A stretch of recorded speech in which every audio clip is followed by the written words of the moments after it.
నమస్తే, welcome to అమ్మా news debates time. నేను లక్ష్మీనాగ్ నరహర్ శెట్టి. పార్లమెంట్ ఎన్నికలకు రంగం సిద్ధమైన వేళ రాజకీయ పార్టీలో ఎన్నికల వేడి రాజుకుంది. ప్రభుత్వ ప్రతిపక్షాల మధ్య మాటల తోటాలు పేరుతున్నాయి. ఇదే క్రమంలో అధికార కాంగ్రెస్ పార్టీలోకి బీఆర్ఎస్, బీజేపీ నుండి వలసలు ఊపందుకున్నాయి. కాంగ్రెస్ పార్టీలోకి వలసల పర్వం గురించి ఈరోజు డిబేట్ కొనసాగుతుంది. చర్చలో పాల్గొనేందుకు మనతోటి సిద్ధంగా ఉన్నారు సిపిఎం పార్టీ సీనియర్ నేత ఎక్స్ఎమ్మెల్యే జోలకంటి రంగారెడ్డి గారు.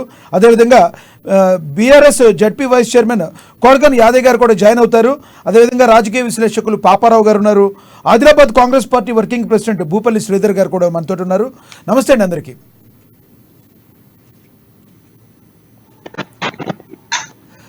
సార్ చెప్పండి, కాంగ్రెస్ పార్టీలోకి వలసలు ఊపందుకుంటున్నాయి. ముందుగా సిపిఎం పార్టీ సీనియర్ నేత ఎక్స్ఎమ్మెల్యే జోలకంటి రంగారెడ్డి గారు చెప్పండి, కాంగ్రెస్ పార్టీలోకి ఊపందుకోవడానికి ప్రధాన కారణం ఏంటంటారు రానున్న పార్లమెంట్ ఎన్నికలకు సంబంధించి? సిపిఎం పార్టీ సీనియర్ నేత ఎక్స్ఎమ్మెల్యే జోలకంటి రంగారెడ్డి గారు మనతో ఉన్నారు. ఆయనతో మాట్లాడదాం. రంగారెడ్డి గారు చెప్పండి, ప్రజెంట్ పరిస్థితుల్లో కాంగ్రెస్ పార్టీలోకి ఊపందుకుంటానికి అందరూ కూడా బీఆర్ఎస్ నుంచి బీజేపీ నుంచి వలసల పరం ఊపందుకుంటాయి, ప్రధాన కారణం ఏంటి?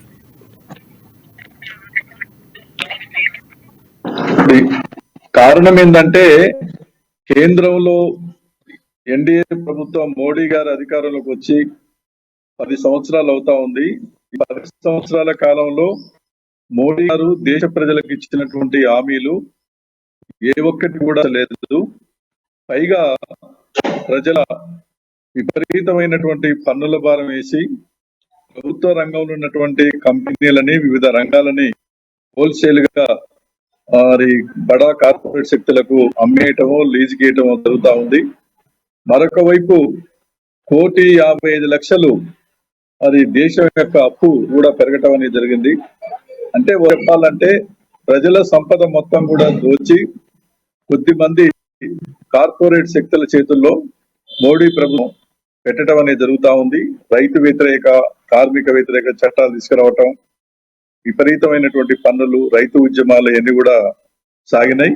ప్రజల సమస్యలు అంటే ప్రజలకు నిత్యం ఎదురవుతున్నటువంటి ప్రధానమైనటువంటి సమస్యలు పరిష్కారం చేయటం చేతగాక ప్రజలకు అవసరం లేని, దేశానికి అవసరం లేనటువంటి కొత్త సమస్యల్ని ముందుకు తీసుకొచ్చి మత ఎజెండాని, మతోన్మాదాన్ని, మత విద్వేషాలు రెచ్చగొడుతూ దేవుళ్ళ సెంటిమెంట్ ని ఉపయోగించుకొని ఈ ప్రజల సమస్యల్ని పక్కదారి పట్టించి మూడోసారి అధికారంలో రావాలని మోడీ గారు ప్రయత్నం చేస్తా ఉన్నారు. ప్రజలు గమనిస్తా ఉన్నారు. ఎందుకంటే అసలు ప్రభు చేయవలసిన పని ఏంది? ప్రజల ఓట్లు వేయించుకొని అధికారంలోకి వచ్చిన ప్రధానమంత్రి గారు 136 కోట్ల మంది ప్రజలకు అవసరం ఉన్నటువంటి తిండి, బట్ట, చదువు, తర్వాత ఉపాధి, వైద్యము అవసరాలు తీర్చేటువంటి విధంగా ఉండాలి. కానీ అవన్నీ చేయకుండా మరిన్ని కష్టాలకు గురి చేస్తూ ఇటువంటి విద్వేషాలు, కేంద్ర ప్రభుత్వం చేతిలో ఉన్నటువంటి నిఘా సంస్థలను ఉపయోగించి వాళ్ళని వ్యతిరేకించే వాళ్ళ మీద కేసులు పెట్టడం, తర్వాత వేధించటం, వాళ్ళకు వ్యతిరేకంగా ఉన్నటువంటి రాష్ట్ర ప్రభుత్వాలని నడవకుండా చేయటం, గవర్నర్లని రబ్బర్ స్టాంప్ లాగా ఉపయోగించటం, ఇవన్నీ కూడా ప్రజాస్వామ్య వ్యవస్థలో రాజ్యాంగం మీద ప్రమాణం చేసి అధికారంలోకి వచ్చిన వాళ్ళు చేయవలసిన పని కాదు. ప్రజలకు ఏం చేస్తున్నారు అనే సమస్య. అందుకనే బీజేపీకి వ్యతిరేకంగా ప్రజలు ఆలోచిస్తా ఉన్నారు. రెండోది ఏంటంటే ఇవాళ మన రాష్ట్రంలో రంగారెడ్డి గారు ముఖ్యంగా బీఆర్ఎస్ నేతలు కాంగ్రెస్ లోకి క్యూ కట్టడానికి గల ప్రధాన కారణం ఏంటంటారు? అది చెప్పండి. అదే అందుకని చెప్పబోతున్నా. అదే రెండోది, ఇప్పుడు మన రాష్ట్రంలో బీఆర్ఎస్ పార్టీ కూడా అధికారంలో 10 సంవత్సరాల పాటు ఉన్నది. తెలంగాణ ప్రజలకు ఇచ్చినటువంటి హామీలు ప్రధానంగా ఏమైతే ఇచ్చారో అవి నెరవేర్చడంలో కూడా చిత్తశుద్ధితోటి అమలు చేయలేదు. ఉద్యోగాల నియామకం విషయంలో కానీ, తర్వాత రాష్ట్రాన్ని సమగ్రంగా అభివృద్ధి చేసేటువంటి విషయంలో కానీ, ప్రజాస్వామ్య పద్ధతిలో పరిపాలన నడిపించేటువంటి విషయంలో కానీ, తర్వాత ప్రజల ధనం ఒక సక్రమైనటువంటి పద్ధతుల్లో వాటిని ఖర్చు పెట్టేటువంటి విషయంలో కానీ, వాళ్ళు ఇష్టం వచ్చినట్టుగా ఒక కుటుంబ పాలన లాగా నిరంకుశమైన పద్ధతుల్లో కేసీఆర్ ప్రైవేట్ లిమిటెడ్ కంపెనీ లాగా, గడుల పాలన లాగా ఈ పరిపాలన అనేది 10 సంవత్సరాల పాటు నడిపించారు. ప్రజలు మొత్తం కూడా దాన్ని పూర్తిగా అసహించుకొని వ్యతిరేకించడం అనేది జరుగుతా ఉన్నది. డబుల్ బెడ్రూమ్ ఇల్లు అని చెప్పేసి ఎక్కడ డబుల్ బెడ్రూమ్ పేదవాళ్ళకి ఇచ్చింది లేదు. మరి ఖాళీగా ఉన్న పోస్టులు భర్తీ చేయలేకపోయారు. అదే విధంగా దళిత బంధాన్ని, బీసీ బంధాన్ని ఆ ఊరికి ఒక కోడి ఇంటికి ఒక ఈకలాగా అక్కడో 4 అక్కడో 4 ఇచ్చి ఆ రకంగా ఏంటంటే చేతులు దులుపుకోవటం అనేది జరిగింది. రంగారెడ్డి గారు వీటన్నిటితో మీ దగ్గరికి పాటు నేను మళ్ళీ ఏంటంటే వస్తాను. రంగారెడ్డి గారు మీ దగ్గరికి నేను మళ్ళీ వస్తాను. రాజకీయ విశ్లేషకులు పాపారావు గారు ఉన్నారు, ఆయనతో మాట్లాడదాం. పాపారావు గారు చెప్పండి, ప్రస్తుతం బీఆర్ఎస్ పార్టీ నుంచి కానీ బీజేపీ పార్టీ నుంచి కానీ వలసలు కాంగ్రెస్లోకి రావడానికి గల ప్రధాన కారణం ఏంటంటారు తెలంగాణ రాష్ట్రంలో? జూలకంటి రంగారెడ్డి గారు చెప్పారు పెద్దలు. ఆయన అయితే నాకున్న అభిప్రాయంలో ఏంటంటే కొంత నియంతృత్వ పాలనలాగా కేసీఆర్ గారి పాలన ఏకపక్షంగా ఉందన్నది నిజం, కానీ అభివృద్ధి లేదు అనేది మాత్రం పూర్తిగా నిజం కాకపోవచ్చు. ఎందుకంటే అభివృద్ధి అనేది బాగా ఉందనేదే ఆ రోజు అందరూ మాట్లాడిన విషయం కూడా. ప్రతిపక్షాల్లో కేసీఆర్ గారిని విమర్శిస్తున్న వాళ్ళు కూడా చెప్పింది ఏంటంటే అభివృద్ధి విషయంలో కాదు ఈ పేచి, ప్రజాస్వామిక పాలన లేదు, కుటుంబ పాలనని రకరకాలుగా విమర్శించారు. సరే అయిపోయింది. ఈరోజు కొన్ని హామీలు ఇచ్చారు, అధికారంలోకి వచ్చారు. వచ్చిన తర్వాత ఇప్పుడు 50 రోజులు దాటిపోయింది. 50 రోజుల కాలంలోనే వెనక్కి తిరిగి చూసుకోవాల్సిన పరిస్థితులు కొన్ని వస్తున్నాయి. ఆ నేపథ్యంలో ఆ ఎదురుగానే ఇవాళ పయనీర్ పత్రిక ఉంది. ఎందుకంటే 100 రోజులు దాటకముందే మమ్మల్ని గురించి మీరు తీర్పు ఇవ్వద్దు అని చెప్పి ప్రభుత్వం అడుగుతుంది. కానీ ప్రభుత్వ తీరు కానీ ప్రభుత్వం ఏ సంక్షేమాన్ని అయితే చెప్పి 6 గ్యారంటీల పేరుతో అధికారంలోకి వచ్చిందో దాని విషయంలో అది వ్యవహరిస్తున్న పద్ధతి కానీ చూసుకుంటే ఈరోజు ఇప్పటికిప్పుడే కూడా కొన్ని విషయాల్లో మనం చర్చ చేయాల్సిన అవసరం ఏర్పడింది ఈ ప్రభుత్వం గురించి. అంటే ఈ ప్రభుత్వం గురించి చర్చ పాత ప్రభుత్వం గురించినటువంటి దాంతో కంపేర్ చేయడానికి కూడా అవసరం అవుతుంది. ఉదాహరణ తీసుకుంటే ఇవాళ నిన్న మాట్లాడుతా ద పయనీర్ పత్రిక, ఇది ఇవాళ పత్రిక. దానిలో రేవంత్ రెడ్డి గారు అనేది ఏంటంటే మేము ఇచ్చిన హామీల్ని మేము అమలు చేయగలగాలంటే మాకు 17 లోక్సభ స్థానాల్ని ప్రజలు ఇవ్వాలి. అలా అయితేనే మేము ఇచ్చిన హామీల్ని మేము అమలు చేయగలం. కేంద్రంలో అధికారంలోకి రావాలి మేము, దానికోసం ఇక్కడ 17 స్థానాలు మాకు ఇవ్వాలని. అంటే గుర్రం ముందు పచ్చిగడ్డి పెట్టి పరిగెత్తించినట్టు 6 గ్యారంటీల పేరుతో అధికారంలోకి వచ్చారు. అది అసెంబ్లీ ఎన్నికల్లో వచ్చిన కొద్ది రోజుల్లోనే దాన్ని చట్టం మొదటి కేబినెట్ లోనే దాన్ని రూపం ఇస్తా ఉన్నారు. వినండి అంటే రంగారెడ్డి గారు చెప్పిన దానిలో కొంత నేను ఇది వివేదిస్తున్నాను. చెప్పిన తర్వాత ఈ రోజు చూసుకుంటే ఏంటంటే మళ్ళీ లోక్సభ ఎన్నికల్లో గెలిపిస్తేనే మేము ఇస్తాం, లేకపోతే ఇవ్వలేము, అది కూడా కేంద్రంలో గెలిస్తేనే. 6 గ్యారంటీలకి 7ది ఏంటంటే గ్యారంటీ లేదనమాట. అదేంటంటే సరే ఫిరాయింపులు, ఎందుకంటే ఫిరాయింపులు ఆ పాలన మీద కోపంగా ప్రజలు ఉంటాం, అట్లాంటివి ఏం కాదు. బహుశా ఏంటంటే ఫిరాయింపులకి ఎక్కడ నీళ్లు ఉంటే అక్కడికి బావిలో కప్పల్లాగా దూకే ఒక రకమైనటువంటి అధికార దాహంతో కూడినటువంటి వైఖరి, నాయకుల్లో ఉన్నటువంటి వైఖరి. అందుకని ఏంటంటే వాళ్ళు ఇక్కడ నిన్న బీఆర్ఎస్ దగ్గర పచ్చగా ఉంది పరిస్థితి, ఇవాళ బీఆర్ఎస్ బాగాలేదు కాబట్టి, అది పదవిలో అధికారంలో లేదు కాబట్టి ఎక్కడ ఎవరు దూకుతున్నారంటే ప్రధానంగా నగరపాలక సంస్థల్లో జరుగుతున్నాయి. ఇవన్నీ ఫిరాయింపులన్నీ నగరపాలక సంస్థల్లో జరుగుతున్నాయి, కింద స్థాయిలోనే జరుగుతున్నాయి. ఎమ్మెల్యేలు ఎవరు ఇంతవరకు వెళ్ళినటువంటి దాఖలాలు లేవు. వాళ్ళు వెళ్ళారు వీళ్ళు వెళ్ళారు అని చెప్పుకోవటం తప్పితే మొన్న బీఆర్ఎస్ 4 ఎమ్మెల్యేలు పోయి మెదక్ జిల్లా వాళ్ళు సునీత లక్ష్మారెడ్డి గారు వాళ్ళంతా కలిశారు. కానీ వాళ్ళ తర్వాత వచ్చి మేము వేరే పని మీద కలిసాం తప్పితే ఇది కాదన్నారు. తర్వాత వేరే ఇంకో వాళ్ళు కూడా కలిశారు, ప్రకాష్ గౌడ్ గారు చెప్తారు కదా సార్, వెళ్ళాక కదా తెలిసేది. కలిసిన వాళ్ళందరూ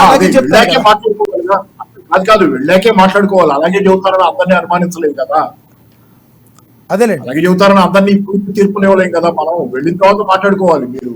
అంతేగాని ఇప్పుడు అవకాశం ఉందా లేదా? ఆ రోజు చాలా సార్లు ఖండించారు వాళ్ళు నలుగురు. అప్పుడుదాకా నమ్మే బాధ్యత మనకైతే ఉందిగా, ఊరికే బురదలటం కాకుండా నమ్మే బాధ్యత మనకు. పాపారావు గారు మీ దగ్గర నేను మళ్ళీ వస్తాను. మనతోటి Adilabad Congress party working president Bhupalli Sridhar గారు ఉన్నారు. శ్రీధర్ గారు నమస్తే అండి.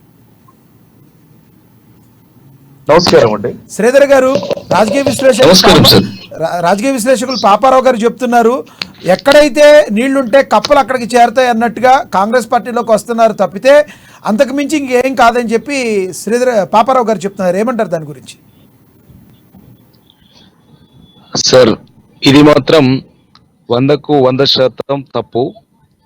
ఎందుకు అనంటే గత తెలంగాణ రాష్ట్రంలో ప్రజాపాలన అందిస్తామని చెప్పేసి మరి ముఖ్యమంత్రి కేసీఆర్ గారు వచ్చిర్రు. అప్పుడు ఇలాంటి జనరంజకమైన పాలన ఈ 100 రోజుల్లో, ఈ 50 రోజుల్లో ఈ పరిపాలన కానీ ఏదైతే రాష్ట్ర ప్రజలను మరి ప్రగతి భవన్ వైపు రావడం, అలాగే మంత్రులు గతానికి భిన్నంగా మరి వ్యవహరించడం, ప్రజల్ని ఇంటరాక్ట్ అవ్వడం, ఇవన్నీ చూస్తుంటే ఈ ప్రజాపాలన అని ఏదైతే మా రేవంత్ రెడ్డి గారు చెప్పారో దానికి అనుగుణంగానే ఈరోజు ప్రజలకు అనుగుణంగా ప్రజాపాలన అందిస్తున్నారు కాబట్టే ఈరోజు మరి ప్రజలతో పాటు వివిధ పార్టీలోని నాయకులందరూ మరి కాంగ్రెస్ వైపు ఆకర్షిస్తున్నారని చెప్పేసి నేను చెప్తా ఉన్నాను. కాబట్టి దాదాపు 10 సంవత్సరాల పాలనలో కాంగ్రెస్ పార్టీని విమర్శించిన నోళ్లే నేడు మరి కాంగ్రెస్ పార్టీని ఈ 50 రోజుల పాలనను మెచ్చుకుంటున్నారు సార్. పాలన మెచ్చుకునే వాళ్ళు ఉన్నారు. 50 రోజుల పాలనలో మీరు ఇచ్చిన హామీలన్నీ కూడా నెరవేర్చాలని చెప్పి బీఆర్ఎస్ కూడా మీ మీద ఒత్తిడి తెచ్చే క్రమం కూడా, దాని గురించి కూడా ఏం చెప్తారు మీరు? సార్, ఇది మరి కాంగ్రెస్ పార్టీ ఏ రోజైతే అధికారంలోకి వచ్చిందో ఆ రోజు మీ దగ్గర టెక్నికల్ ప్రాబ్లం ఉన్నట్టుంది ఏదో. రంగారెడ్డి గారి దగ్గరికి వెళ్దాం. రంగారెడ్డి గారు చెప్పండి, మన పాపారావు గారు ఏం చెప్తున్నారంటే ఎక్కడైతే నీళ్లు ఉంటాయో కప్పలు వెళ్ళినట్టు అదే విధంగా వెళ్తున్నారు తప్పితే అంతకు ముందు అభివృద్ధి జరిగింది కానీ అభివృద్ధి జరగలేదన్న మాట, దాంతో అయితే నేను యాక్సెప్ట్ చేయను. కానీ కుటుంబ పాలన అనే దాని మీద కాంగ్రెస్ పార్టీకి ఒక అధికారం ఇచ్చారు తప్పితే దాని తప్పితే ఇంకేం కాదు అంటున్నారు. మీరేమంటారు దాని గురించి? ఇప్పుడు పెద్దలు మిత్రులు పాపారావు గారు మేమందరం కూడా కేసీఆర్ ప్రభుత్వం అనుసరించినటువంటి పోకడల మీద కొన్ని కార్యక్రమాలు, కొన్ని ఉద్యమాలు కూడా నడిపేయటం అనేది జరిగింది. అభివృద్ధి అనేది కొన్ని ప్రాంతాల్లోనే జరిగింది. అది కూడా ఏంటంటే నాణ్యతగా జరగలేదు. దాంట్లో కూడా అనేక లోపాలు ఉన్నాయి. అభివృద్ధి అని అంటే తెలంగాణ రాష్ట్రం మొత్తం సమగ్రంగా ఒక ప్లాన్ ఉండాలి. తక్కువ ఖర్చుతోటి కొద్ది కాలంలో ఎక్కువ ప్రయోజనం పొందేటువంటి ప్రాజెక్టులు ఉన్నాయి. వాటిని ముందు టేకప్ చేయండి అని చెప్పానంటే వాటిని టేకప్ చేయలేదు. ఇలా నల్గొండ జిల్లా SLBC ప్రాజెక్టు లాంటి కొద్ది అమౌంట్ తోటి తక్కువ కాలంలో ఎక్కువ ప్రయోజనాలు పొందే ప్రాజెక్టులు. కాబట్టి ఏంటంటే చాలా లోపాలతోటి ఆ డబ్బంతా కూడా ఖర్చు చేయడం అనేది జరిగింది. ధనిక రాష్ట్రం అనేది చెప్పుకుంటూ వచ్చారు. ఇవాళ వచ్చేసరికి అప్పుల రాష్ట్రంగా మిగిలిపోయింది. మరి ధనిక రాష్ట్రం అప్పుల రాష్ట్రంగా ఎందుకు మిగిలింది? సమగ్ర ఎందుకు అభివృద్ధి చేయలేదు? కాబట్టి ఏంటంటే ఈ జిల్లాల విభజన విషయంలో కానీ, తర్వాత కొన్ని నిర్మాణాల విషయంలో కానీ, అవసరం లేనటువంటి కూడా పడగొట్టి కొత్త నిర్మాణం చేసే విషయంలో కానీ ఎవరు చెప్పినా వినకుండా ఇట్లా వాళ్ళు ఇష్టం వచ్చినట్టుగా వాళ్ళకి ఏది తోస్తే అభివృద్ధి అనేటువంటి పద్ధతుల్లో ప్రజాధనాన్ని మొత్తం కూడా ఖర్చు పెట్టారు. దాన్ని పూర్తిగా అభివృద్ధి అని చెప్పేసి అనుకోవటానికి వీల్లేదు. అదొక భాగం. తర్వాత ఇప్పుడు ఈ పార్టీ నుంచి ఆ పార్టీకి, ఆ పార్టీ నుంచి ఈ పార్టీకి మారటం అనేది ఇది కామన్ అయిపోయింది. ఎందుకంటే అధికారం ఎమ్మెల్యేలు ఉండాలి, తర్వాత ఏదనంటే అధికార పార్టీ ఉండాలని కోరుకునే వాళ్ళు ఎక్కువైపోయారు. అధికార పార్టీలో ఉంటే కొన్ని పనులు, పైరేవులు, వాళ్ళ సొంత పనులు ఇవన్నీ చేసుకోవచ్చు అనే ఆలోచనతో కూడా ఈ అంతా అటు ఇటు మారుతా ఉంటారు. దాన్ని ప్రజలు కూడా ఎవరు పట్టించుకునేటువంటి పరిస్థితి లేకుండా పోయింది. అవకాశవాదంతో మారుతుంటారు. ఇప్పుడు జరుగుతుంది కూడా అదే మనకు కనిపిస్తా ఉన్నది. తర్వాత ఇప్పుడు ఈ 6 గ్యారంటీలు మేము అమలు చేయాలంటే కేంద్రంలో కాంగ్రెస్ పార్టీ అధికారంలో రావాలని చెప్పేసి ముఖ్యమంత్రి గారు చెప్తా ఉన్నారు. ఆయన చెప్పడానికి 2 అర్థాలు ఉన్నాయి. ఒకటేంటంటే ఇప్పుడున్న ఆర్థిక పరిస్థితులను దృష్టిలో పెట్టుకొని రంగారెడ్డి గారు మీ దగ్గరికి నేను మళ్ళీ వస్తాను. మనతోటి బీఆర్ఎస్ జడ్పీ వైస్ చైర్మన్, ఒక్క నిమిషం సార్, మళ్ళీ వస్తాను మీ దగ్గరికి. మనతోటి BRS ZP vice chairman Kodagan Yadaiah గారు వచ్చారు. యాదయ్య గారు నమస్తే అండి. యాదయ్య గారు చెప్పండి, బీఆర్ఎస్ పార్టీకి షాకుల మీద షాకులు తగులుతున్నాయి. ఈ మొన్న సునీతా లక్ష్మారెడ్డి అయితే ఏంటి, ఎవరైతే మెదక్ జిల్లా ఎమ్మెల్యేలు ఎవరైతే ఉన్నారో రేవంత్ రెడ్డి గారిని కలిశారు యాదయ్య గారు. అదేవిధంగా ఇప్పుడు మనకి సిరిసిల్ల నుంచి కొంతమంది కుల సంఘాలు అయితే ఏంటి, కేటీఆర్ గారు మొన్న నేతలు అందరికీ ఒకటి దిశానిర్దేశం చేసిన తర్వాత వెంటనే సిరిసిల్ల నుంచి కూడా కొంతమంది నేతలు కాంగ్రెస్ వైపు చూస్తున్నట్టుగా తెలుస్తుంది. ఏం చూస్తారు? బీఆర్ఎస్ నుంచి ఎందుకు కాంగ్రెస్లోకి ఇంత భారీగా వలసలు వెళ్తున్నాయంటే ఏం చెప్తారు మీరు? ఒక రకంగా కేటీఆర్ గారే చాలా అసహనం వ్యక్తం చేశారు. ఉంటే ఉండండి, పోయేవాళ్ళు పోండి అని కూడా బాహాటంగానే చెప్పడం కూడా జరిగింది. ఏం చెప్తారు దీని గురించి? కొత్తగా అధికారంలోకి వచ్చినప్పుడు హోల్సేల్ పోయేటోళ్ళంటే కొందరు ఏంటంటే బిజినెస్ కోసరికి, వాళ్ళ వ్యక్తిగత విషయాల కోసరికి సహజంగా జరిగేది. వాస్తవంగా ఎమ్మెల్యేలు, బీఆర్ఎస్ ఎమ్మెల్యేలు వెళ్తాయి. అక్కడ లోకల్ ఇష్యూ ముఖ్యమంత్రి కాంగ్రెస్ అని ఉండదు, డెవలప్మెంట్స్ కోసానికి దానికోసానికి పోవడం జరిగింది, పార్టీ మారడానికి కోసానికి పోవడం. ఇక్కడిక్కడ ఎవరైతే వాస్తవం ఏంటంటే నిజంగా మనకందరికి ఏ ప్రభుత్వం వచ్చినా సరే అందరూ ఆశావాదులు అక్కడికి జరుగుతాం. వాళ్ళే పోయిన నిక్కచ్చిగా తెలంగాణ రాష్ట్రం కోసం పోరాటం చేసిన ఉన్నారు. వాళ్ళ నిజమైన కార్యకర్తలు బీఆర్ఎస్ ఎవరు కూడా కాంగ్రెస్ వాస్తవంగా మరి తెలంగాణ డెవలప్మెంట్స్ కాడికి వస్తే మన ఇండియాలో ఎక్కడ కూడా డెవలప్మెంట్ కానీ పనులు మన తెలంగాణ ముఖ్యమంత్రి జరిగినాయి. మరి దానికి ఏంటంటే వాస్తవంగా కొన్ని ప్రభుత్వాలు ఏంటంటే వాస్తవంగా మరి కాంగ్రెస్ మారడం అంటే 1.8% తోని ఇలా ప్రభుత్వం కూలిపోయింది. డెవలప్మెంట్ కాలేదా? ఇందాక మన అన్న చెప్పినట్టు ఏంటంటే డెవలప్మెంట్ చేయలేదు, కొన్ని ఉన్నాయంటే చెప్పి మా మామూలు వాళ్ళ కాడికి వస్తే వాస్తవంగా మరి ఇండియాలో ఎక్కడ పనులు జరిగినా సరే లేబర్గా పోయి మా మామూలు. ఇప్పుడు ఇండియాలో ఉన్న వాళ్ళందరూ 18 రాష్ట్రాలకు వెళ్ళి వచ్చి మా మామూలు వాళ్ళకి వెళ్ళి పనిచేయడం జరుగుతుంది. అంత కొద్ది ఏం కావాలి సార్? పాపారావు గారు, సార్ మీ దగ్గరికి నేను మళ్ళీ వస్తాను అదే గారు. పాపారావు గారు చెప్పండి, ఒక సీఎం హోదాలో ఉన్న వ్యక్తిని బీఆర్ఎస్ నేత కేటీఆర్ గారు 3 అడుగులు ఉంటారు పొట్టోడు అని మాట్లాడతాం, కానీ ఇంకో రకంగా మాటల తోటాలు ఈ రకంగా వ్యక్తిగతంగా విమర్శించడాన్ని ఏ రకంగా చూడాలి? ఈ రకంగా ఉండటం వలన రాజ్యాంగబద్ధంగా ఈ రకంగా జరుగుతుందని మీరు అనుకుంటున్నారా? ఎవరెవరినన్నా తప్పేది అలా అనకూడదు, అన్నారైనా తప్పేది, దానిలో సందేహం ఏం లేదు. కానీ ఈయన కూడా అలాగే మాట్లాడుతున్నారు, వాళ్ళు అలాగే మాట్లాడుతున్నారు. ఇప్పుడు రాజకీయాల స్థాయి దిగజారు చేసిన దానిలో రాజకీయ నాయకులు అందరి పాత్ర ఉంది. సరే, ఎవరు మొదలు పెట్టారు, ఎవరు అంటున్నారు అనేది సరే అదొక చర్చ. మళ్ళీ నేనేంటంటే ఈరోజు తిట్ల దండకం అనేది, లేకపోతే ఒకళ్ళొకళ్ళు కించపరచుకోవటం, మీరు చెప్పిన మాట అయితే బాడీ షేమింగ్, ఇవన్నీ రాజకీయాల్లో చాలా సర్వసాధారణంగా. మామూలు మనుషులు తెచ్చుకుంటేనేమో పెద్ద పెద్ద గొడవలు అవుతున్నాయి, కొట్టుకుని వస్తున్నారు. రాజకీయ నాయకులకి అది అసలు అది రోజువారీ కార్యక్రమంగా పొద్దున్న లెగిస్తే తిట్లనేవి చాలా కామన్ ఇది మామూలు నామ్ అదొక ఆనవాయితీగా ఉన్నది. కాబట్టి దాని గురించి మాట్లాడుకోవటం కూడా అనవసరమైన పరిస్థితి. బ్రాండ్ అంబాసిడర్ గా కేసీఆర్ గారు ఉన్నారని అంటూ అతిశక్తి లేదంటారా మీరు?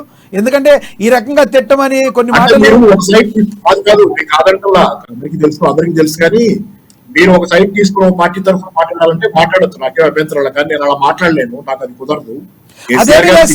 ఒక సైడ్ మాట్లాడతాం ఏమీ లేదు సార్, ఏ పార్టీకి ఏమి మాట్లాడతాకి ఈ డిబేట్ కండక్ట్ చేయట్లేదు పాపారావు గారు. ఇప్పుడు ప్రెసెంట్ ట్రెండింగ్ కాదు, మీరు అడిగే ప్రతిదీ చేసే ప్రతిదీ ఆ పక్క ఒక పక్క నుంచే ఉన్నప్పుడు అలాగే ఉంటుంది. రెండే కూడా ఉండాలనేది అదే లేదు సార్. మీరు ఏదనుకున్నారో అది డైరెక్ట్ గా చెప్పండి, అలా ఏం లేదు. కేసీఆర్ గారు తిట్టారు, నిజమే, మొదలు పెట్టారు. ఆ బ్రాండ్ అంబాసిడర్ అంటే ఇప్పుడు ఈ రోజు దాన్ని పిచ్చి తిట్టుకుంటున్నటువంటి వాళ్ళు చాలా మంది ఉన్నారు. కాబట్టి దీని గురించి ప్రస్తుతం ఇందాక జోలకంటి రంగారెడ్డి గారు చెప్పినట్టు ఈ రాజకీయాల్లో జనం కూడా పట్టించుకోవడం మానేశారు ఫిరాయింపుల గురించి అని. ఈ తిట్లను కూడా పట్టించుకోవడం మానేశారు జనం. ఇప్పుడు ఎవరికి దక్కింది ఏది, మనకేమొచ్చింది ఈ రాజకీయాల్లో, ఈ రాజకీయ నాయకులు మనకేం చేస్తున్నారు అనే దానికి పరిమితం అయ్యే స్థితికి పెట్టబడ్డారు.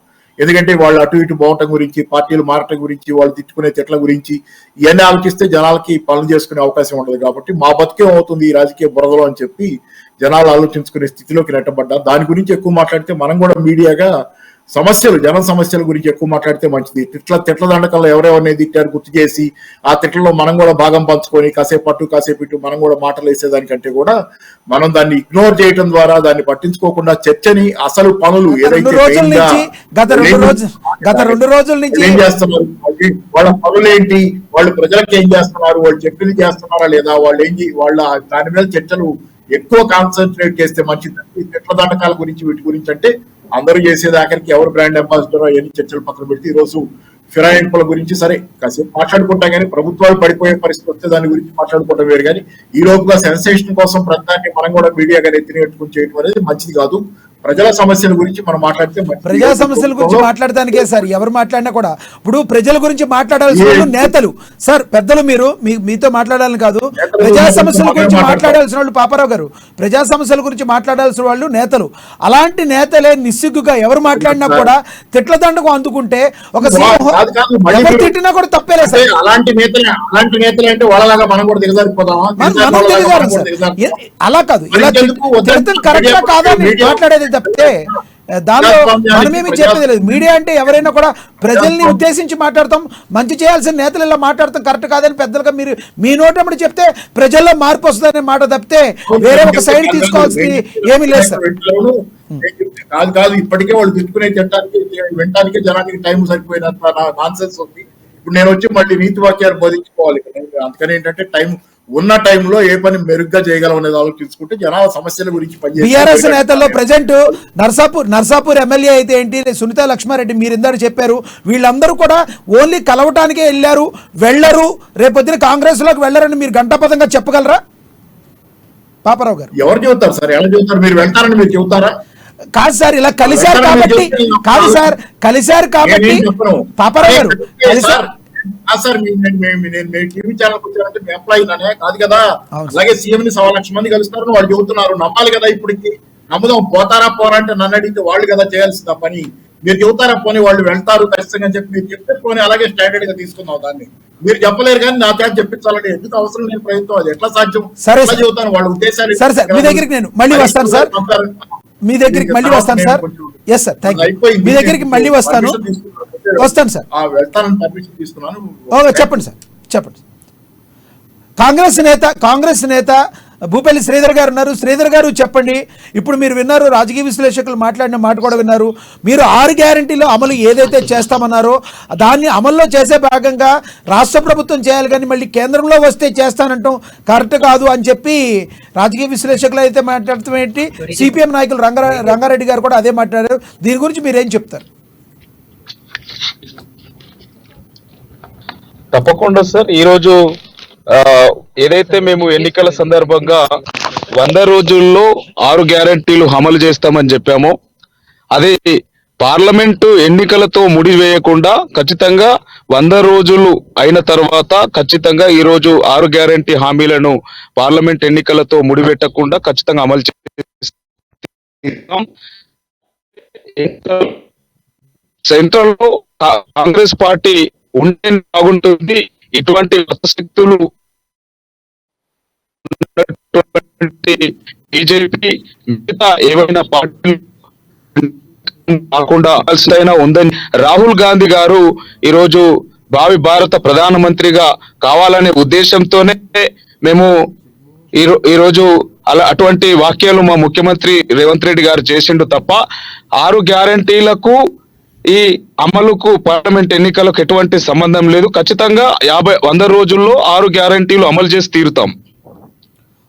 ఓకే సార్, అంటే ముఖ్యంగా చెప్పాలంటే 6 గ్యారంటీలు అమలు చేసే క్రమంలో మీరు ఆల్రెడీ మహాలక్ష్మి పథకం కింద ఆల్రెడీ మీరు అమలు చేస్తున్నారు. కానీ దానిలో కూడా మహాలక్ష్మి పథకంలో కొంతమంది స్వాగతిస్తుంటే కొంతమంది దీన్ని కరెక్ట్గా కాకుండా పార్లమెంట్ ఎన్నికల దృష్టిలో పెట్టుకుని మీరు అడావిడి చేస్తున్నారని చెప్పి ప్రతిపక్షమైన బీఆర్ఎస్ చెప్తుంది, బీజేపీ చెప్తుంది. దీని గురించి ఏం చెప్తారు మీరు? లేదు సార్, మేము పార్లమెంటు ఎన్నికల నోటిఫికేషన్ కంటే ముందునే ఈ మహాలక్ష్మి పథకం కానీ మహిళలకు 500కు గ్యాస్ సిలిండర్ పథకాన్ని కానీ ఖచ్చితంగా అమలు చేసి తీరుతాం. రాష్ట్రంని ఏదైతే ధనిక రాష్ట్రంగా నాడు యూపీఏ ప్రభుత్వం తెలంగాణ రాష్ట్రాన్ని ఇచ్చిందో మరి ఈరోజు గత పాలకులు దాన్ని మొత్తానికి బంగారు తెలంగాణ రాష్ట్రంగా ఇచ్చిన కాంగ్రెస్ ప్రభుత్వం ఎప్పుడైతే ఇచ్చిందో ఈరోజు కనీసం ఎటువంటి దాన్ని ఏమంటారు అసలు ప్రభుత్వాన్ని నడపడానికి కూడా డబ్బులు లేని పరిస్థితుల్లో ఈరోజు కాంగ్రెస్ పార్టీ ప్రభుత్వం అధికారంలోకి వచ్చి ఈరోజు అన్ని రకాల సదుపాయాలను వినియోగించుకొని రాష్ట్ర ప్రభుత్వ ప్రజల ఏదైతే హామీలు ఇచ్చినామో వాటిని దృష్టిలో పెట్టుకొని ఒక్కొక్కటిగా 100 రోజుల్లో అమలు చేసి తీరుతాం ఖచ్చితంగా. Sir, thank you. మనం యాదయ్య గారితో మాట్లాడదాం. యాదయ్య గారు చెప్పండి, సిరిసిల్లలో ఈ రకంగా జరగడానికి కాంగ్రెస్లోకి వెళ్ళడానికి గల ప్రధాన కారణం ఏంటి? అదేవిధంగా మనం చూసుకుంటే మీరు ఎమ్మెల్యే గండ్ర సత్యనారాయణ గారి ఆధ్వర్యంలో కూడా కాంగ్రెస్లోకి చాలామంది బీఆర్ఎస్ నేతలు వెళ్ళడం జరిగింది. వీళ్ళందరూ ఇలా వెళ్ళడానికి గల ప్రధాన కారణం ఏంటంటారు? కేటీఆర్ గారి వ్యాఖ్యలు ఈ రోజున ఎలా చూడాలి? ఇప్పుడు సహజంగా సార్ ఇంతకుముందే చెప్పాను, కట్ అవుతుంది సార్. ఇంతకుముందే చెప్పాను, సహజంగా ఏంటంటే కొత్త ప్రభుత్వం వచ్చినప్పుడు ముందు ఆశావాదులు ఉంటారంట అని చెప్పాను. అది లెక్కగా తీసుకోవద్దు, కానీ నేను పెద్ద ప్రాధాన్యత తీసుకోవద్దు. హలో వినపడుతుంది, మమ్మీ, చెప్పండి. అది పెద్ద ప్రాధాన్యత తీసుకోండి సార్. ఎందుకంటే మనం ఏదంటే అక్కడ పోతుంది ఇక్కడ పోతుంది అనేది పెద్ద ప్రాధాన్యత తీసుకోండి. వాస్తవంగా ఏంటంటే కాంగ్రెస్ ప్రభుత్వం అధికారం కావడానికి లేనిపోయినవి దాదాపు 420 హామీలు ఇచ్చి ప్రజలకు ఆశపడి అధికారం ఇస్తారు. మేము ఈరోజు కేటీఆర్ గారి మా బీఆర్ఎస్ గారి ఏదైతే ప్రజలకు ఆశ చూపించి అధికారంలోకి వచ్చి అది ఇంప్లిమెంట్ చేయాలని అడుగుతున్నాం. ఇదేదైతే బస్సు ఏదైతుందో మహాలక్ష్మి 2,500 రూపాయలు ఇస్తాడని చెప్పారు ఒక్కొక్కరికి. ఇంకా కూడా ఇంప్లిమెంట్ లేదు. దళిత బంధువులు 12 లక్షలు ఇస్తాడు, అది ఇస్తలేరు. రైతుకు బోనస్ ఇస్తామంటారు, 500 ఇస్తారు, అది ఇస్తారు. ఎందుకంటే లేనిపోని హామీలు ఇచ్చిండ్రు. ఫస్ట్ మీరు ఏదైతే అధికారంలోకి వచ్చిందో ప్రజలకు ఇచ్చిన హామీలను నెరవేర్చాలని చెప్పి మనం పోరాటం చేస్తున్నాం కానీ అడుగుతున్నాం కానీ లేనిపోని కేసీఆర్ గారు ఇస్తున్నారు, కేసీఆర్ ఇస్తాము, రేవంత్ ముఖ్యమంత్రి యాదయ్య గారు కేటీఆర్ గారు ఈ మధ్య బీజేపీ అదేవిధంగా కాంగ్రెస్ పార్టీ రెండు కూడా లోపాయికారి ఒప్పందం పెట్టుకున్నాయని చెప్పి ఏ సభకి వెళ్ళినా ఆయన మాట్లాడటం జరుగుతుంది. దాన్ని బీజేపీ నేత అయినటువంటి రఘునందన్ రావు గారు కేటీఆర్ గారికి పిచ్చి పెట్టినట్టుంది, మతిభ్రమించినట్టుంది. రెండు జాతీయ పార్టీలు ఏ రకంగా పెట్టుకుంటాయి, బీజేపీ ఎవరితోనూ లోపాయికారి పెట్టుకోవాల్సిన అవసరం లేదు, మరి మతి భ్రమించిందని చెప్పి రఘునందన్ రావు గారు అంటూ జరిగింది. దీని గురించి మీరేమంటారు? రెండు జాతీయ పార్టీలు ఎలా పెట్టుకుంటే పొత్తని అడుగుతున్నారు ఆయన. యాదయ్య గారు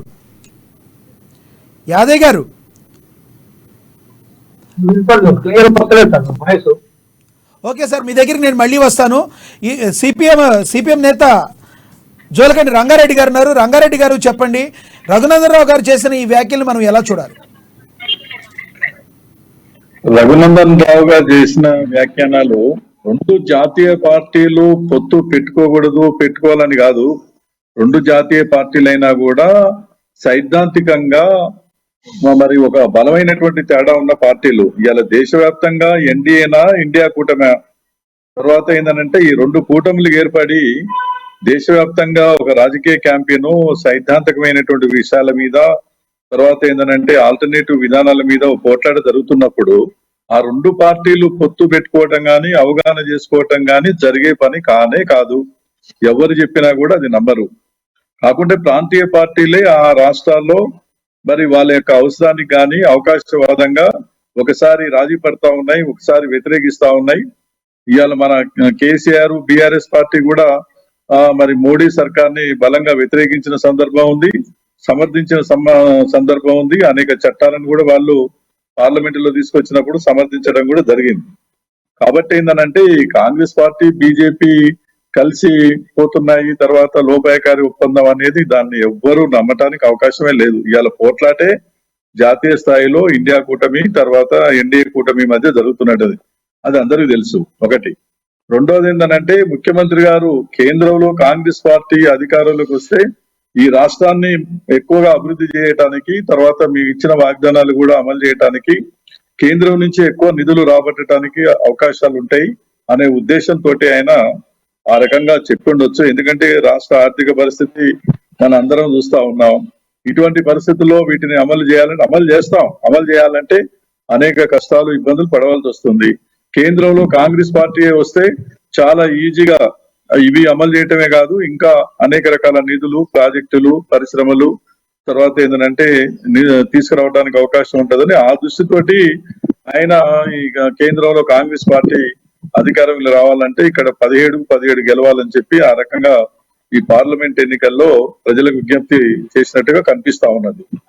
ఏదున్నా కూడా ఇప్పుడున్న పరిస్థితుల్లో దేశ రాజకీయాల్లో కేంద్రంలో ఇవాళ మరి సెక్యులర్ ప్రజాతంత్ర శక్తులు ఒక అభ్యుదయ శక్తులు తర్వాత ఈ రాజ్యాంగాన్ని కాపాడేటువంటి పద్ధతుల్లో సెక్యులరిజాన్ని కాపాడేటువంటి పద్ధతుల్లో ఇవాళ కేంద్రంలో పార్లమెంట్ ఎన్నికల్లో మరి మెజార్టీ సీట్లు గెలిచి అధికారంలోకి రావాల్సినటువంటి అవసరం మాత్రం ఉన్నది.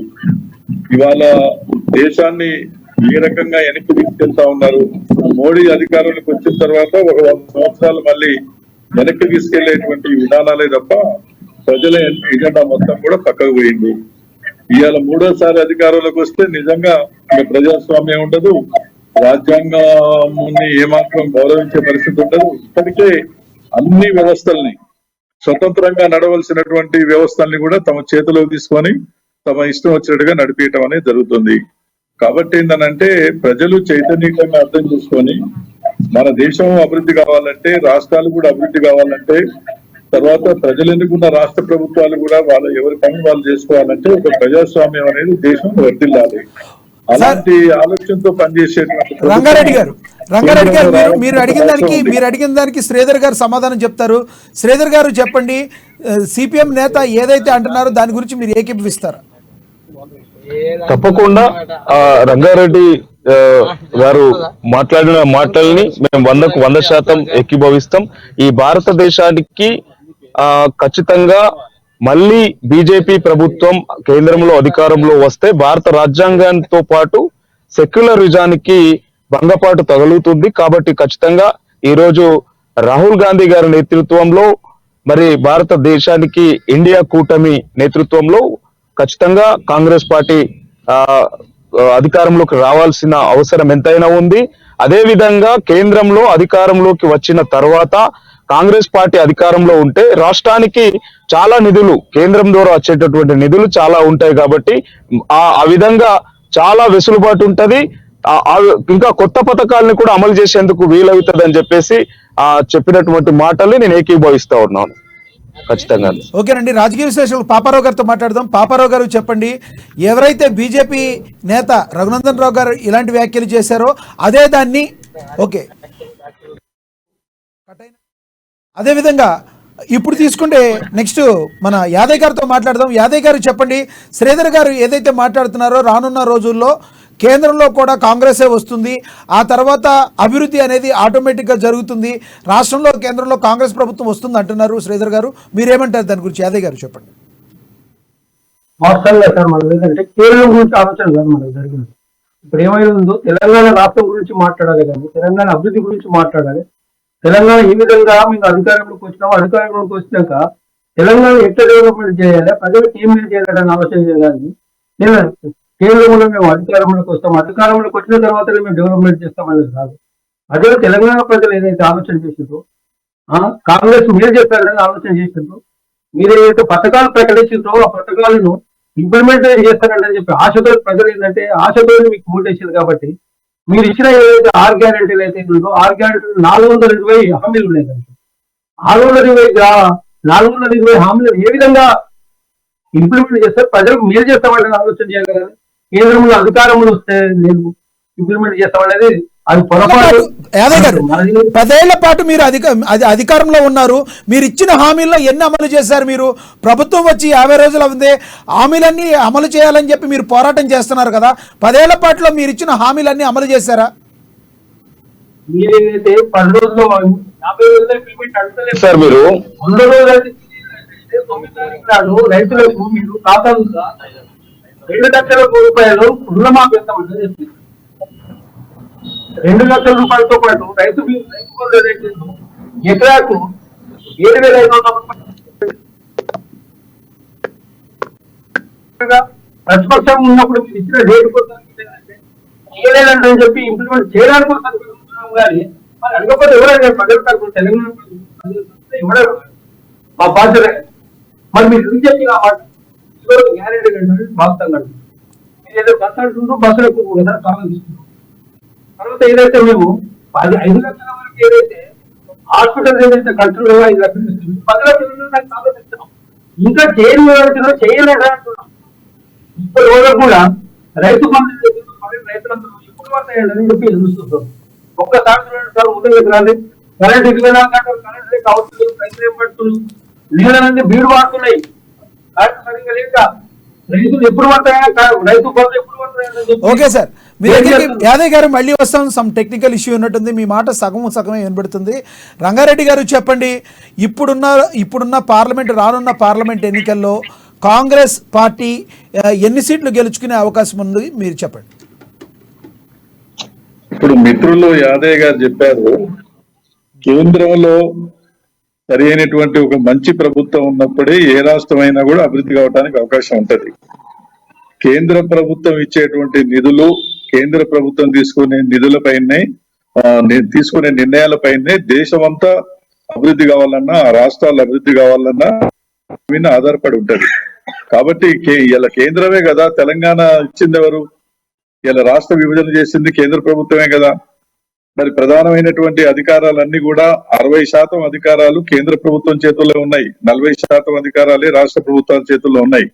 బలమైనటువంటి అధికారాలన్నీ కూడా కేంద్రం చేతుల్లో ఉన్నాయి, చట్టాలు కానీ రాజ్యాంగంలో ఏ మార్పులు తీసుకురావాలన్నా కూడా.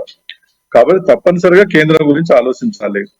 అందుకని ఇప్పుడున్న పరిస్థితుల్లో దేశ ప్రజలు ఇవాళ పార్టీలు వేరైనా, వాళ్ళ విధానాలు వేరైనా, ఎజెండా వేరైనా, ఇవాళ కేంద్రంలో బీజేపీ అనేది మోడీ మూడోసారి అధికారంలోకి రాకుండా ఉండటానికి కావలసినటువంటి పద్ధతుల్లో ప్రజలందరూ ఆలోచించాలి. వివిధ రాజకీయ పార్టీలు కూడా ఆలోచించవలసినటువంటి అవసరం ఉంది. మూడోసారి అధికారంలోకి వచ్చిందంటే అన్ని పార్టీల మీద దాడి ఇప్పటికే మొదలైంది. మోడీ కేంద్రంలో అధికారంలోకి రాకూడదు అంటే, రంగారెడ్డి గారు, మోడీ కేంద్రంలో అధికారంలోకి రాకూడదు అంటే మీరు కూటమిగా ఉన్న ఇండియా కూటమిలో మీరందరూ ఒక తాటి మీద ఉండాలి కదా. ఇండియా కూటమిలో ఉన్న వాళ్ళు ఎవరు కూడా ఒక తాటి మీద లేనప్పుడు మోడీ అధికారంలోకి రాకుండా మీరు ఎలా ఆపగలరు? ప్రజలందరూ కూడా చైతన్యంగా, ప్రజలందరూ మోడీ ప్రభుత్వ విధానాలకు వ్యతిరేకంగా, తర్వాత బీజేపీ అనుసరించే విధానాలకు వ్యతిరేకంగా ప్రజలందరూ ముందుకొచ్చి ఆ రాష్ట్రాల్లో ఉన్నటువంటి ఆ బీజేపీని వ్యతిరేకించేటువంటి ఏ బలంగా ఉన్నాయో వాటికి ఓటేసి గెలిపిస్తే మెజారిటీ సీట్లు రావడానికి అవకాశం ఉంటది. ఇవాళ బీజేపీలో నితీష్ కుమార్ వెనక్కిపోయాడు, ప్రజలంతా అసహించుకుంటా ఉన్నారు. ఆయన వెనక్కి పోవటం వల్ల బీహార్ లో 4 సీట్లు ఎన్డీఏకు పెరుగుతాయి తప్ప తగ్గే పరిస్థితి లేదు. ఎందుకంటే ఇంత అన్యాయమైనటువంటి పరిస్థితి, అసలు ఏంటిది అని చెప్పేసి ప్రజలు అసహించుకునేటువంటి పరిస్థితి ఉంది. ఇండియా కూటమి బలంగానే ఉంది. కాకపోతే వివిధ రాష్ట్రాల్లో ఇలా కేరళ ఉంది, కాంగ్రెస్ పార్టీ అక్కడ లెఫ్ట్ పార్టీలకే పోటీ. బెంగాల్ ఉంది, బెంగాల్లో కూడా ఏంటంటే ప్రధాన పోటీ అక్కడ మరి వామపక్షాలు కానీ మమతా బెనర్జీ కానీ కలిసిపోయే పరిస్థితి ఉండదు. కానీ ఎవరికి వాళ్ళు పోటీ చేసినా తర్వాత కేంద్రంలో వచ్చినప్పుడు అందరు కలిసి అక్కడ మోడీని అధికారంలోకి రాకుండా దాన్ని నివారించడానికి కావాల్సినటువంటి పద్ధతుల్లో ఆ ఎత్తుగడలు ఉంటాయి, అందరూ కలిసి పనిచేస్తారు. వీలైన వరకు, అవకాశం ఉన్న వరకు ఆ బీజేపీకి మోడీకి వ్యతిరేకంగా ఉన్న ఓట్లు చీలకుండా ఒక ప్రయత్నం జరుగుతుంది. అవకాశం లేని దగ్గర ఏ రాష్ట్రానికి ఆ రాష్ట్ర పార్టీలు మాట్లాడుకొని ఆ రకంగా ఏంటంటే ఎన్నికల్లో ఎత్తుగడగా పోవాలని చెప్పి చూస్తా ఉన్నారు. ఇప్పుడు బలంగానే ఉంది ఇండియా కూటమి, ఏం కాలే. ఇండియా కూటమి నుంచి నితీష్ కుమార్ ఒకటి పోగానే అక్కడ ఏదో బలహీన పడ్డదని చెప్పి అనుకుంటే తప్పది. ఆయన పోవటం వల్ల అందరూ మేధావులు గాని రాజకీయ విశ్లేషకులు కూడా అది మేలు కాంగ్రెస్ పార్టీ తర్వాత బీజేపీకి వ్యతిరేకంగా ఉన్న పార్టీలకే మేలు చేసిన జరుగుతుంది తప్ప మరొకటి కాదు. ఎందుకంటే ఇంత అవకాశవాదమా బీజేపీ గాని నితీష్ కుమార్ గాని వీళ్ళేం నాయకులు అని చెప్పేసి అసహించుకునేటువంటి పరిస్థితి ఉంది. ఇండియా కూటమి బలంగా ఉంది, ఇంకా బలపడుతుంది. బీజేపీకి వ్యతిరేకంగా మోడీకి వ్యతిరేకంగా సమీకరణలు కూడా పెద్ద ఎత్తున జరుగుతున్నాయి. ప్రజల సమస్యలు గాలి వదిలేసి ఇవాళ రాముని పేరుతోటి, రామజన్మ భూమి పేరుతోటి, మతం పేరుతోటి ఆయన ఇవాళ ప్రజలకు వస్తా ఉన్నారు. ఆయన ఈ నాటకాలన్నీ ప్రజలు గమనిస్తా ఉన్నారు.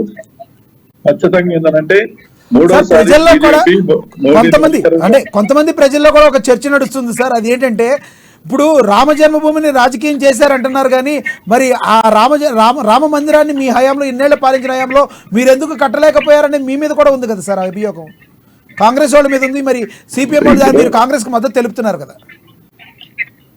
ఇప్పుడు రాజకీయం చేశారనే కోణంలో కాకుండా చెప్పండి సార్. ఇప్పుడు నేను చెప్పేది ఏంటంటే రామ మందిరాలు ప్రతి ఊళ్ళో ఉన్నాయి, ప్రతి వాడన ఉన్నాయి. తర్వాత రాముని భక్తున్న వాళ్ళందరూ పూజలు చేస్తూనే ఉన్నారు, ఇళ్లలో చేస్తున్నారు, దేవాలయాలు చేస్తున్నారు. అది కోర్టులో పడింది, కోర్టు తీర్పు వచ్చింది, అది కడతా ఉన్నారు. ఇది ప్రభుత్వాల పని కాదండి, ఇది ప్రభుత్వాలు చేయవలసిన పని కాదు. ప్రభుత్వాలు కాకపోతే ఏంటంటే వాళ్ళకు వెనకాల నుండి సహకరించే పద్ధతిలో ఉండాలి. ప్రభుత్వాలు చేసేది ఏమంటే నువ్వు ప్రజలకు ఇచ్చినటువంటి హామీలు ఏంటి? నిరుద్యోగ సమస్య పైన ఏం చేస్తా ఉన్నావు? ధరలు తగ్గించడానికి ఏం చేస్తా ఉన్నావు? రైతులకు గిట్టుబాటు ధరలు ఇస్తా ఉన్నావా? తర్వాత ఏంటంటే కొత్తగా పెట్టుబడులు కంపెనీలు వస్తా ఉన్నాయా? ప్రజలు అందరూ ఐక్యంగా ఉండే విధంగా నువ్వు ప్రయత్నం, ఇది కదా నీ ఎజెండా ఏంటి? కేంద్రంలో అధికారంలో ఉన్న ప్రభుత్వం కానీ రాష్ట్రాలు ఉన్న ప్రభుత్వాలు కానీ దేవుని గుళ్ళు కట్టడమే కాదు కదా. దేవుని గుళ్ళు కట్టే వాళ్ళు అనేక మంది పండితులు ఉన్నారు, వేద పండితులు ఉన్నారు. తర్వాత ఏంటంటే కమిటీలు ఉంటాయి. వాళ్ళకి అవసరం ఉన్న సహకారాన్ని వెనకాల ఇవ్వాలి. రాజ్యాంగం ప్రకారం మన రాజ్యాంగం ఏం చెప్తా ఉన్నది? రంగారెడ్డి గారు ఓకే, అది ఓకే, కానీ రానున్న పార్లమెంట్ ఎన్నికల్లో మీ మిత్రుడితో కలిపి మీరు ఎక్కడ ఏ సీట్ల నుంచి పోటీ చేస్తున్నారు, ఎన్ని సీట్లో పోటీ చేస్తున్నారు? తెలంగాణ రాష్ట్రంలో ఇప్పుడు కేంద్రంలో బీజేపీ మోడీ అధికారులు కాకుండా వాళ్ళతో స్నేహంగా ఉన్న వాళ్ళు కూడా రాకుండా చేయటం కొరకు మేము వామపక్ష ప్రజాతంత్ర లౌకిక శక్తులు కలుసుకోవాలనే ఆలోచనతో ఉన్నాం. ఇంకా చర్చలు జరగలేదు. ఆ చర్చలు ఇంకా కొద్ది రోజుల్లో జరుగుతాయి.